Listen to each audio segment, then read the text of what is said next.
Hello दोस्त, नमस्ते, प्रणाम। मैं हूँ वंदना दुबे और मैं हूँ पूजा पंडित। मैं हूँ अनुपम दुबे। मैं हूँ ललिता तिवारी। तो आप लोग से रिक्वेस्ट है कि पूजा पंडित को सपोर्ट करिए, आगे बढ़ाइए। आज हमारे वाले को गीत सुनाने जा रही हैं।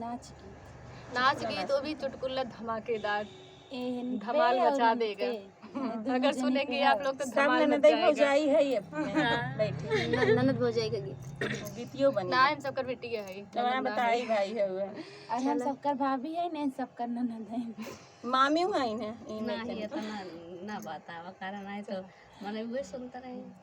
कैली दरोगा संगे यारी हो मोरी ननदी दुलारी, कैली दरोगा संगे यारी हो मोरी ननदी दुलारी।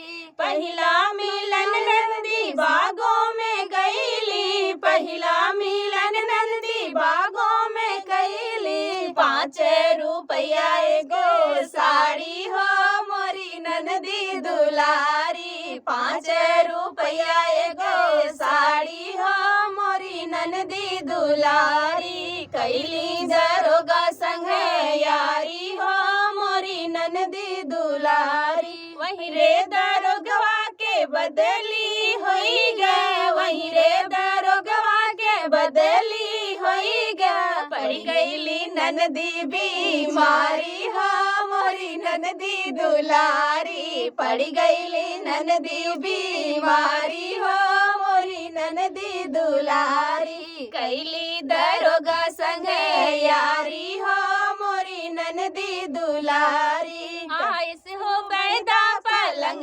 चढ़ी बैठे, आयस हो बैदा पलंग चढ़ी बैठे। पकड़ ले ननदी के नारी हो मोरी ननदी दुलारी, पकड़ ले ननदी के नारी हो मोरी ननदी दुलारी। ना इनके रोग बटे ना कौनो बीमारी, ना इनके रोग बटे ना कौनो बीमारी। एनहू के पैर बटे भारी हो मोरी ननदी दुलारी, एनहू के पैर बटे भारी हो मोरी ननदी दुलारी।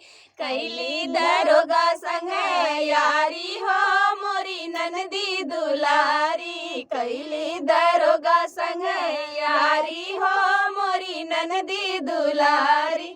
ना मेरे होई के बाटे